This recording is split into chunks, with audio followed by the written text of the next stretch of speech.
Live from Beit Shemesh and broadcasted around the world, you are listening to the From Entrepreneur Podcast with your host, Nachum Kligman. Interviews and advice from Jewish entrepreneurs from around the world. Listen, learn, be Matzliach. Welcome to episode number 1 of the From Entrepreneur. I'm your host, Nachum Kligman, and I am excited to have a very special guest for this very first episode, Dov Gordon. Dov's a friend for many years now, and he's also a champion for entrepreneurs. Dov helps consultants, experts, and small professional service firms build a steady, consistent, predictable flow of ideal clients. For several years, Dov led a CEO peer advisory group that attracted the CEOs of many leading companies with between 10 million and 150 million in annual sales. At a number of these and other companies, Dov worked side by side with senior management to reformulate their company's strategy and or to redesign and develop the management organization. In 2010, Dov turned his attention to helping small business entrepreneurs who love what they do but are having trouble getting enough customers. He helps these owners build simple marketing and selling systems that bring in all the customers they want. Welcome to the show, Dov. You there? Welcome. Thank you. Yes, I'm here. It's awesome for you to be here. Congratulations on your new show. Oh, thank you. Thank you very much. Yeah, it's very exciting. And it's exciting to have someone like you. I mean, you are some ideal interviewer that I'd like to talk to because you are specifically, what you do every day is help entrepreneurs grow their customer base. So maybe that's something you could dig into a little bit and let our listeners know about. Sure. What I've noticed is that most of the people I work with have some kind of expertise, although it could be product with expertise attached to it. But most people do not confidently talk about what they do in a way that gets the attention and interest of their ideal clients. And clients are drawn to confidence. When people can sense that you're confident about what it is you stand for, what you're talking about, and what you're trying to lead them to, then people are drawn to that. And one of the great underminers of confidence is when people cannot talk clearly about what they do. They don't have a simple head-turning message that gets their ideal clients interested. You come across that, you talk to lots of people. Okay, so you basically, how do you usually work with entrepreneurs? It's a consult, they'll call you, you meet with them in person? Most of it is over the internet one way or another, because I live here in Israel, as do you, and most of my clients are anywhere from, right now we've got from Hawaii across to Australia. Oh, wow. Yeah, so the great thing about working here is that the time zones work for you because in the morning I can be on a group call with one client in Hawaii, I'm here in Israel, and another client in Australia, and sometimes anyone in between. And the evening we deal with California across through Europe. So wow, that's that. But the key thing is that what I help people understand is it's not so much about how we work with them, it's about what we help them do differently. Because your goal, people don't realize this, your goal when you're trying to attract an ideal client is, let's say that you want to build a marketing system. That's what everybody wants, a marketing and selling system, so that you can do something, you do A, you do B, you do C, and then you know that it will result in D leads and E will become clients. But it's that A, B, C that people are trying to put into place that gets people running in so many different directions and working really hard, but the work isn't adding up to the clients that they want. Here's what turns the light on for a lot of people. If you're trying to reach your ideal client and have them interested in you, you have to realize that there's a series of questions that your ideal client is asking themselves. And your job in your marketing and sales is to help them answer yes to each question, to the right question in the right order. And the first question that your ideal client is asking themselves is, should I pay attention to your message? Is it interesting to me? And it doesn't matter what tactic you're using. I don't care if it's Twitter or if it's a sandwich board on the corner. People get too focused on the technology. People get too caught up in Facebook and the shiny objects about what things can do and what everybody else is doing and what the experts, the gurus say you should be doing this. Everybody's got to be doing that. What? You're not networking? Anyway, so people get so focused on the tactic and they forget that it's not about the tactic. It's about all of those tactics can work and they can all fail. So we have to understand when it works, why does it work? When it fails, why does it fail? And the answer is that when it works, it's because you're helping your potential client answer yes to the first question that they have in their mind is what you're talking about interesting? Dov, you talk about this. I think there's a mistake that many entrepreneurs make in that when they're building their business, they tend to focus on what they want, what they think is good, and what they want to promote, and not specifically what their customers would want. So, what you're talking about here is right on, is key. It's not about you. It's not about what you want to do. It's about answering those questions, what your potential customer wants. And as you're saying, getting their attention first is a fantastic way to do it, and letting them hear that what it is that they want to do. I'll differentiate also between attention and interest because there's a big difference, and attention is not enough. And for example, if you go into a LinkedIn group, pretty much any LinkedIn group, you see lots of people trying to get attention, right? Yeah. Lots of people, a lot of loud noise, but I bet there are very few people who are going into LinkedIn groups and asking questions or answering questions.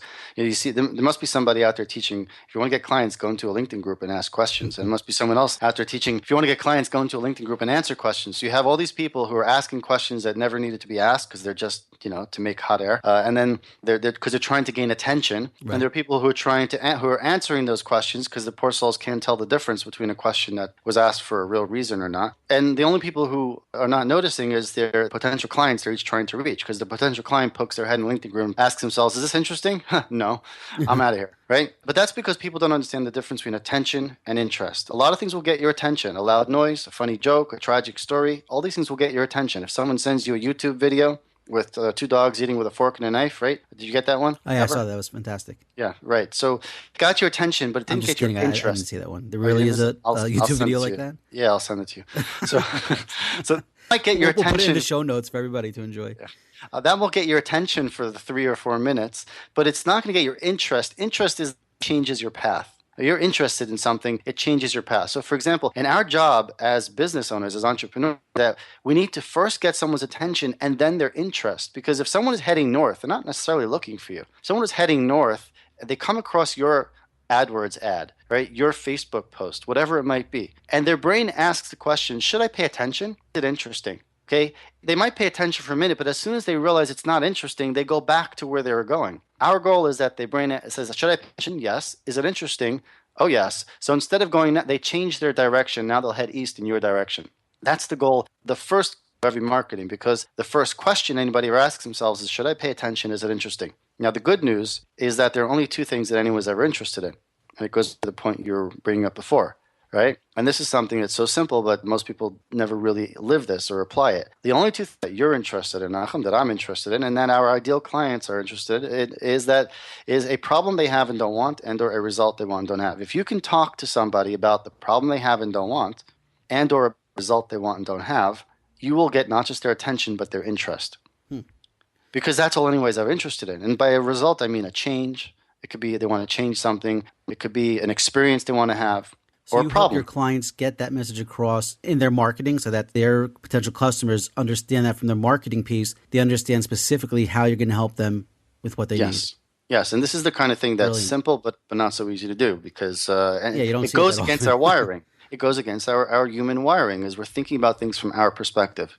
All right? Fantastic. Okay, Dov, let's let our listeners hear about what the first 60 minutes of your business day looks like. So after Shacharis and a little learning, I go to the local coffee shop, and I'm there for anywhere from 1 to 2.5 hours or so every single morning, just about. And during that time, I do some studying, some reading, and some writing, because writing is an important part of my business, and planning. And I get a cup of coffee and something to go with it. And I do that every single day, and it just keeps me out of the office and focused on that routine of thinking and planning and writing before I get drawn into and sucked into reaction. So I like to.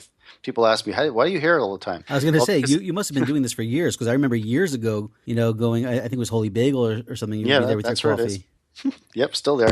Don't take my seat. Just don't take my seat. So I go there to read and to write and to reflect, and then I go to the office to react and to respond. So it's very different. And what happens is if you're not making time to really read and reflect, and to, in my case, to write, because it's an important part of what I do, then you just don't have. You'll always just be reacting and responding, and that's no way to build anything. Okay, very good. Now, what would you say is your biggest strength as an entrepreneur? I think I'm pretty good at getting to what Ralph Waldo Emerson Jr. called simplicity on the far side of complexity. It is so easy to overcomplicate things, and I'm guilty. I'm just gotten pretty good at it, and I'm getting better all the time. But we really have this tendency to overcomplicate things, to make things much more complicated than they need to be. Pretty good at really simplifying things. Just like the concept of helping people understand that your first job as a marketer is to get the attention and interest of your ideal client, and there are only 2 ways to do it. By talking about a problem they have and don't want, and or a result they want and don't have. It really simplifies things for people. There's more to do after that, but just helps them realize, wow, if I'm not talking about any of those 2 things, then I'm just creating hot air. So you basically get entrepreneurs to stay focused on really get rid of the noise and just focus on what is really important. The critical 10% that makes you look brilliant 90% of the time. Beautiful. And what would you say is your biggest weakness as an entrepreneur? Not very good with numbers. I've had to really force myself over time to pay more attention to those things and to create routines as well where I go over the certain numbers and plan certain ways. But in my core expertise where I am good, this is a very common problem for service providers of all kind. I'm a coach, consultant, with whatever you want to put on it, is that for a long time I had a tendency to really, I'd say, care too much. Which means that when you care too much, you end up doing too much, and you end up carrying the client's burden. You end up carrying the client's part of this, and that doesn't work. There's a great quote from Abraham Lincoln who said, the worst thing you can do for those you love is that which they could and should do for themselves. And if you really do care about your clients, it does not mean you should do everything for them. And that type of tendency comes from a weakness. It comes from a neediness. It comes from a fear of losing out. And I've had to grow through that, and I think I've come a long way. Probably still more growth to do, but I'm just mentioning it because I know it's pretty common. And one of the greatest places that anybody could ever get to is where you do not feel that you need any individual client or deal. And that happens to be true no matter what someone's situation is today. It's true. And if you start living that way today, then things will change very quickly. Right. Yeah, I guess, it's like sort of you don't want to give a crutch, you want to heal them. That sort of thing? Yeah, absolutely. And if you're selling a service or a coach or a consultant or a service provider, there's a limit to what you can do for them. They will have to play a role. And if they're not going to do their part, by you trying to compensate for whatever they're missing, you're just going to make it worse in the long run for yourself and for them. Okay, very good. What would you say is a habit you wish you had? Well, whatever it would be is what comes to mind. It would fall under the category of more and more focus. So we're always trying to get more focused. And over the years, I've really learned that I probably spent, it says in I think it's Pirkei Avos, right, that Ben Esrim, Larutz, not Larutz, I forgot. Basically, your 20s are for running. I think that would definitely be true. I spent my 20s running. And in 30s is Ben Shloshim L'Koach. So I'd like to think that getting more and more focused and recognizing that it's not about running all the time, but you really have to stop and plan and think. And I think that's a habit that I still have. I've made a lot of progress in, but definitely looking to continue to improve. So you're still in your 30s? Yeah. Wow. Although I hit my 40s. On the latter half. I'm Just in my early barely. 40s. All right. Okay, so, why don't you share with us something that has you fired up, something that you're excited about, something, you wake up in the morning, can't wait to do, something that has you very passionate about it. We're really starting to, I've developed the approaches that I've been able to successfully really work with lots of clients over the last number of years. I always used to really think that it was dependent on me, like I had to do certain things. And over the last year, I've come to understand that it's not true. So as a consequence of that, I'm now working to grow my business beyond myself. Like I've already had someone working with me for the last almost 3 years, dealing with lots of operational things. And my wife does some work for the company, dealing with some admin things. And we've outsourced some things here and there. But what I've never outsourced before and I've just started to do, or not outsourced, but delegated, is some of the actual coaching and consulting. Oh, wow. And I'm training the woman who's worked for me over the last few years who really has the ability to coach others and to do sales. So we're really we're moving her into these areas of responsibility, which will really help create a lot of leverage for what we're doing. And she's very good. So fantastic. That's exciting for both of us. No, for sure. If you could double your core business and help others, grow and, be able to bring on new clients, it's a win-win for everyone. Yeah, I think all entrepreneurs fall into that trap to some degree in some area. It doesn't matter what you do, where you think that, I have to do this or that. Yeah, and that's you always have to be very pushing common. that line where it can't be just you. You have to be able to delegate that, systematize it, and once you decide you're going to do it, then you start to notice ways to do it. Right. I think there's a quote. Who was it by? Some famous basketball player. I forgot what he said. He said that he is smart enough to hire those that are smarter than him, or something like that. You have to know what you're good at. You have to know what your core, I guess, techniques are, and be able to, give out to other people, to delegate, as you said, to other people, other parts of your strength, or to realize that you can't do everything. Mm-hmm. So, yep. Okay, now, as an entrepreneur, and I know, it's funny, everybody always hears the stories about successful entrepreneurs, and it's something that we actually want to highlight here, in our podcast. But I've never met an entrepreneur that just woke up, went into business, and was always successful, right? There has to have been times in an entrepreneur's life, probably many times. I know with me it's been many times where there's been a down round, where it wasn't so exciting to get up in the day and, or something didn't work out the way you wanted it to, or even you had a business failure of sorts. You could talk a little bit about one of your worst entrepreneurial moments and how you got back up from that. It's not so much a moment that comes to mind as a period, a number of years. There was a period of years where I was running around trying to find clients, to help people, convince them to hire me, to work with me, because I knew I could help them. But it's just like I did not understand how to convey that, how to get the message across. And it was a period of intense frustration. Maybe that's over the years, though, I've really worked at it, hacked at it step by step, analyzed it, tried to understand it. And that's what I'm helping other people with as well, because I've really had to pay the price. But it was a period of knowing you're sitting with somebody or you're talking to somebody. I know I can help this person, and you're trying to help them see it, and they just don't. You just can't get through. Mm-hmm. It's not them. And then, of course, you start to doubt yourself. Maybe maybe I'm not so good. Maybe I can't. But no, there's a big difference. There's a distinction between confidence in your core skill, your core ability to contribute to somebody else, to someone else's business, to their life, and confidence in your ability to convey that to others, to sell yourself, to help others see that. And we need to separate that, because a lot of times people lose their core confidence simply because they're not yet good at conveying that to others.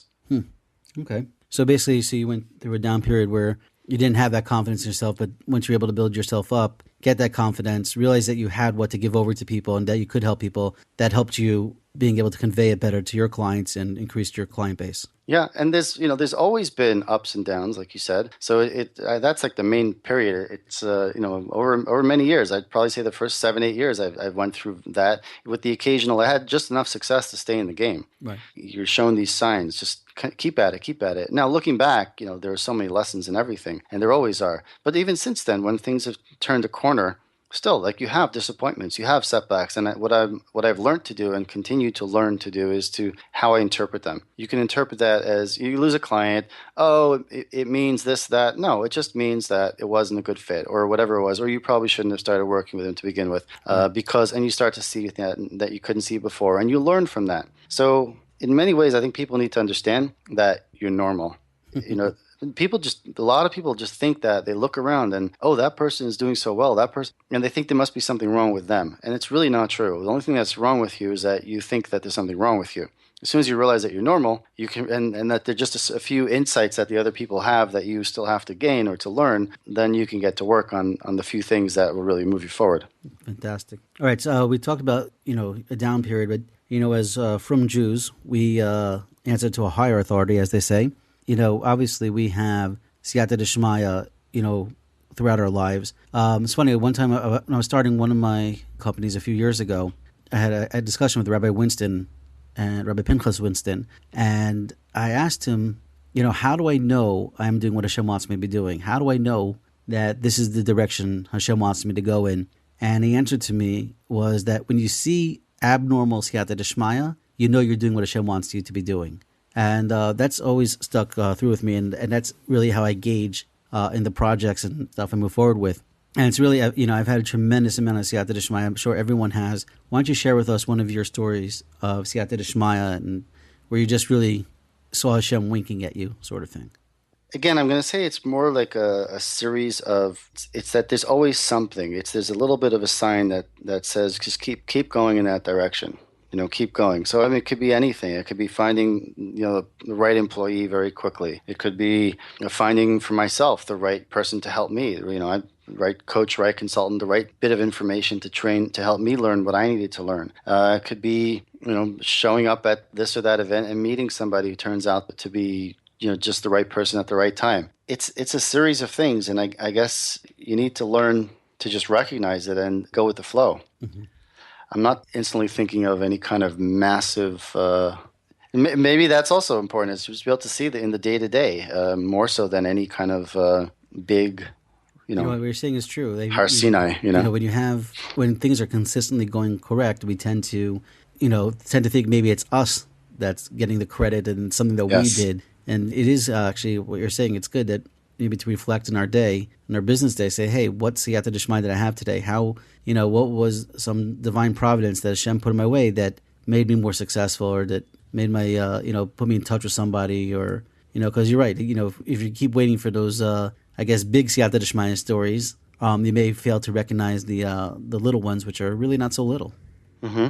And there's a line somewhere where people, I do think that's a common misunderstanding when it comes to observant Jews that I've seen, where people think that, oh, if Hashem wants me to succeed, then, this or that will happen. Like some kind of bolt from heaven is supposed to come. And it's really not true. I've come to understand that type of thinking also held me back for a while, because you think, well, maybe I don't deserve it. And we all grow up with education about what that you do this and you'll get that and so on and so forth. I'm not the right person to really go through that. But for me, learning Mishlei with the Malbim was an eye-opener. Right. So, I could share a little more of that if you want, because it's definitely relevant to this. Yeah. Why don't you jump into that? So, Mishlei, in a number of different places, Shlomo Melech talks about the charutz, the diligent person. And the Malbim brings a lot of Mishlei down to real day-to-day, very practical things. And for example, I'll just mention a couple of the places here. I'm not going to go so deep. Anyone could look at it. But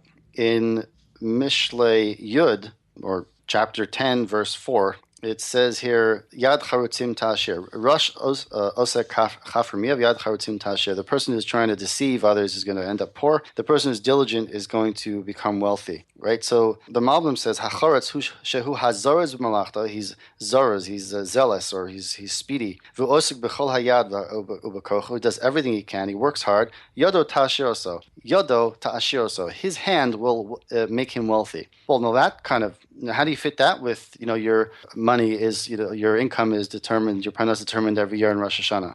Well, I'll leave that for some. I have an answer for that, but maybe that's beyond what we're doing here. So I think there definitely is an answer to that. But the point is that people have to see or know that you absolutely could control how much you're earning. And in Parak Yud Beis, it says, Yud Beis, chapter 12, 24, again, Yad charutzim timshol, that the hands of the diligent will rule. Right? And again, it says, V'hu osa malachto b'li atzlos. He's doing his work without laziness, but with diligence and with, integrity, without, trying to fool anybody. And ve'eno otz laha'ashir pitom below yigia. He's not trying to get rich quick, says the Malbim, explaining Shlomo HaMelech. Okay? A lot of people need to read this because that, right? Like it says later in Perek Chaf Aleph, hey, we'll jump over there. Perek Chaf Aleph 21:5. It says Machshavot charutz ach lemosar v'chol otz ach lemachsar. And this is really important. We talked about planning earlier and time management. Really important. It says here in the Malbim at the bottom, Machshavos charutz ach lemosar, right? Hacharutz hu azaraz b'ma'asav. The person who's diligent is he's the one who's a zaraz. We're all taught how important it is to be a zaraz, right? Right. You have to be quick and do it right away. But anyway, mitnai hacharitzas hu hamachshava. You have to think. It's not enough to just, right? Diligence is not just action; it's also thought first. V'hisyatzus, consult with other people. Shelo yaseh davar b'nechitza. You shouldn't do things just kind of, like without. I'm not sure the translation, but like don't just jump in. Right. Yachshav tchila. Think first. I'll kol tzadei hafshar about all the possibilities. V'sheyaseh b'derech hayoser tov v'hayoser karev el hasachar. Do the more profitable thing. V'hagam shalidei ken yisma mea ba'aso. Even though he will end up moving more slowly at first, yasig mizeh mosar tamid. He'll end up gaining more. That's the idea of machshavutz achla mosar. It's for gain. The thought. The thinking is for gain. V'chol otz, the kind of the pressure, running, as he says in the next line, the kol otz shehu hadochek ezashah, the person who's like pushed the clock, right? Oh, we got to keep moving. It's getting late. V'inyan losa tekev bli iyun machshava hu tamid lemachsar. It's laws, and I'm not going to read everything. But right. Anyone wants to see anything on all those psukim, there's a lot that here. Sounds like the Malbim's giving like straight up business advice. Absolutely, it's all based on Shlomo Melech. So I think that's a pretty smart guy. Yeah. Now that he has your endorsement, so there's always, I think that a lot of us grow up with some kind of mental religious baggage that's simply incorrect or not the full picture. And I'm certain that it holds us back. I know it held me back for many years because it did not help me understand that I can actually directly influence how much I earn.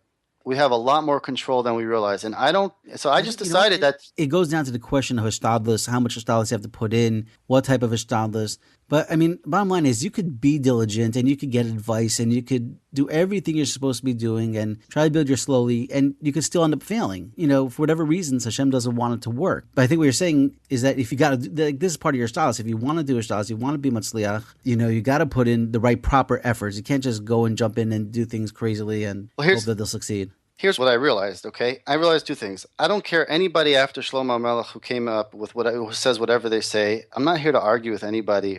But there's one thing I know is true, and this is in Torah Shebichsav, right? And the Malbim tells me, elaborates a little bit, enough for me, and if it's good enough for him, it's good enough for me. And the bottom line is that what I do will affect my results. Bottom line, what I do will affect my results. It doesn't mean that there aren't other forces at play. But what I realize is I can hardly do earthly accounting. Who am I to try to do heavenly accounting? How am I supposed to know where I really stand at any given moment? I think that's the Yetzer Hara. It's like for me to think that, because I did this or I did that thing wrong, or I fell short here or there, so therefore I'm going to be punished. Who do I know? That's the Yetzer Hara. I don't know what's going on. That topic can be a whole nother podcast. Maybe we'll have you back in a few weeks to go into that further. But that's true. I mean, that is something that holds a lot of people back in business. If they had a failure or something, they may say, forget it. It must have been because of this avera I did, or that avera. I didn't daven hard enough, or Hashem didn't forgive me, or this or that. I think, as from Jews, that does hold a lot of us back a lot of times from moving forward. It does definitely take away our confidence when we see things that don't work out the way that we think they should or whatever. We add meaning that we don't have evidence for. That's all. We just add meaning to an event that we don't have proof for. Mm-hmm. And it stops. And what happens is we end up not taking actions that are right in front of us. Right. And therefore we lose opportunities because we worry about what will be later, Right. Somewhere else here also, there's one of these. All right. Are you trying to slow me down, wrap me up? No, I can keep going. It's just. Okay. Because there's. I appreciate your time that you're giving us today. I don't know what time limit we have here, but there's another one here about... That's the beauty of podcasting. There is no time limit. We could go on for 3 hours if you want. Dag Parak Yud Beis Pasuk Chafei. Daga Belev Ish Yashchena is going to destroy him. Haven't seen this in a while. Like I studied this a number of years ago, but I brought this up for our conversation. It's the first From podcast I'm being interviewed on. So...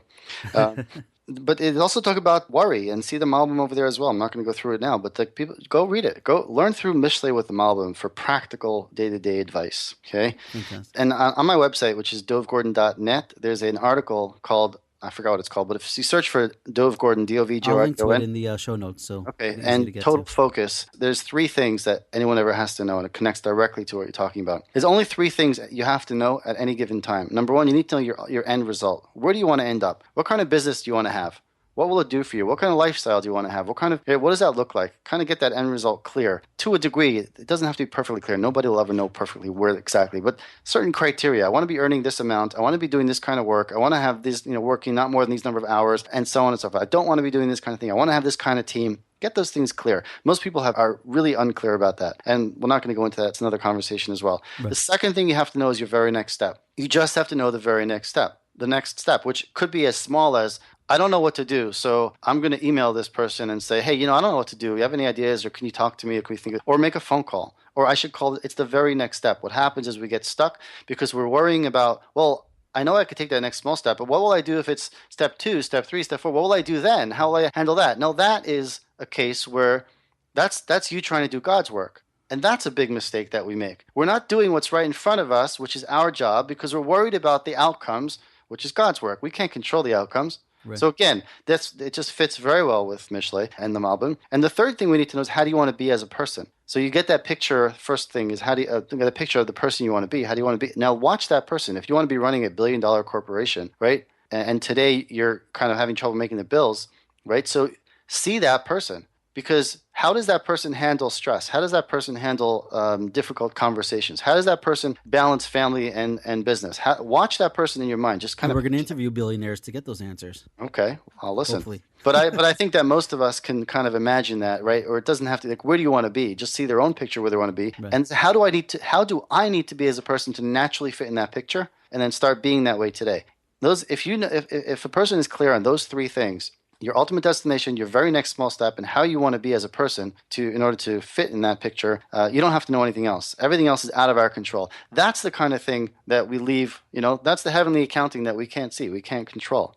Don't know anything about it. But what I do know is I can know the answers to those 3 things right now in the moment, and that's my responsibility. Fantastic. This is gold, Dov. Thank you so much for sharing this with us.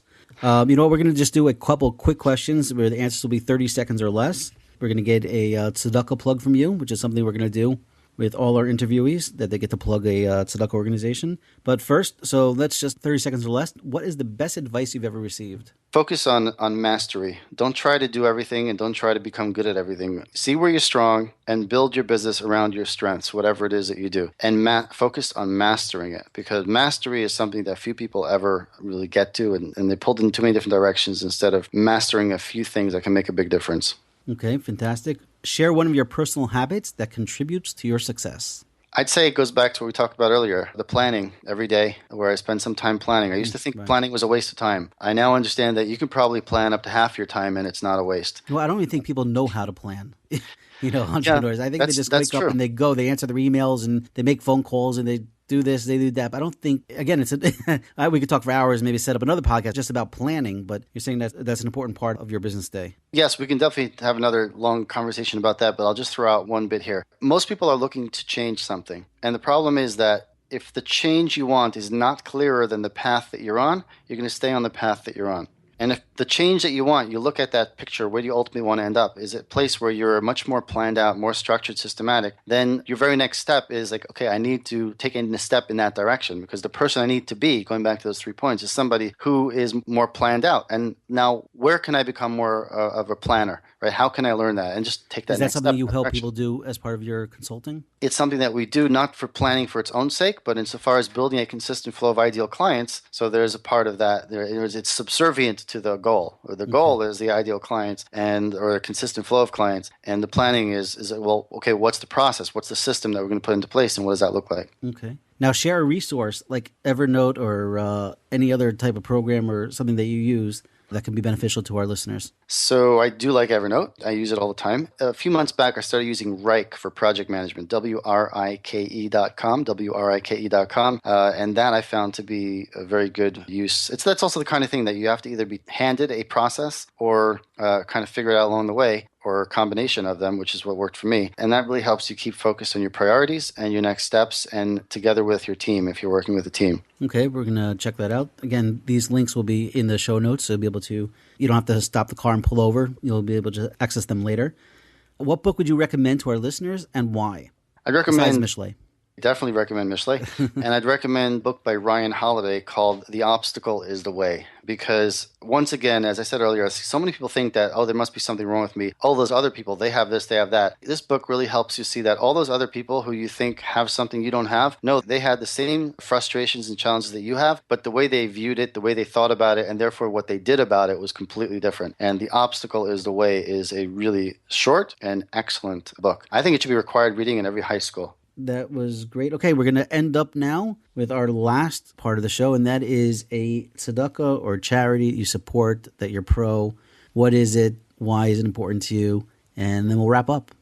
Well, I'm sure there's somebody out there who really wants to have a shul building with the name dedicated to someone who is near and dear to them in Eretz Yisrael, in Ramat Beit Shemesh. And our shul is really trying to put up a building now. We finally got all the permits and so on, and now it's time to really buckle down. And the shul is Kilat Shiftei Yeshurun, which is mostly Anglos, Chutznikim from around the world. The Rav is Rabbi Yaakov Haber, who is pretty well known in many circles as well. He was in Muncie for many years in Australia. Anyway, so ksy.org.il or building.ksy.org.il, and people can go there and make their dedications to the From Entrepreneur podcast, in the name of the From Entrepreneur podcast. Thank you, Dov. I'm also a huge fan of KSY, Rav Haber. Just a little plug for the shul. It's one of these absolutely fantastic minyanim. They just go and there's all different types of Jews davening together, kippah shrugas and black hats and black yarmulkes, and nobody is judged by the way they look. Everybody comes together as a community, and Rav Haber. I could go on for an hour just talking about Rav Haber and how fantastic he is, but the show's got to end. So you should interview him. I definitely will. It's definitely in the plan. He has a book publishing business. I definitely know about that as well. You're going to make me talk about my book, but that's being published through them. But we're going to wait on that. Anyway, Dov, thank you so much for taking your precious time and sharing with us and spending with us. And, I'll send this out as soon as it's ready. And thank you again for being part of the From Entrepreneur. Thank you for having me. All right. Take care, Dov. Thank you. Bye. Thank you for listening to the From Entrepreneur podcast with Nahum Kligman. We hope you learned something valuable and will share this with your friends. For show notes, archives of previous episodes, and more information to help you start and grow your business, please visit our website, www.fromentrepreneur.com. Listen, learn, be Matzliach.